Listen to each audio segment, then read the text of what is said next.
case briefs, and so much more. LSData's got what you're looking for. In 1979, the United States Court of Appeals for the Third Circuit heard the case United States v. Frezzo Brothers, which centered on whether the government can choose to pursue civil or criminal sanctions for violations of the Federal Water Pollution Control Act. The case involved Frezzo Brothers, Inc., a Pennsylvania-based mushroom farming corporation, and its corporate officers, Guido and James Frezzo.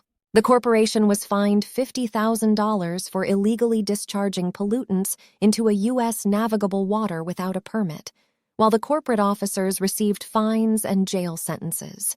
The Frezzos argued that the government had not given proper notice or initiated a civil action before pursuing criminal remedies. They also claimed that the EPA had not established effluent standards for compost manufacturing businesses, but the court rejected this defense. The court found the defendants negligent in their maintenance of water pollution abatement facilities used in the production of mushroom compost at their farm in Avondale, Pennsylvania. Ultimately, the court held that the original decision was affirmed, as the absence of effluent standards did not excuse noncompliance with the Act, and promulgation of standards was not necessary for a criminal proceeding based on a Section 1311A violation. The trial judge was deemed to have not abused his discretion in the case.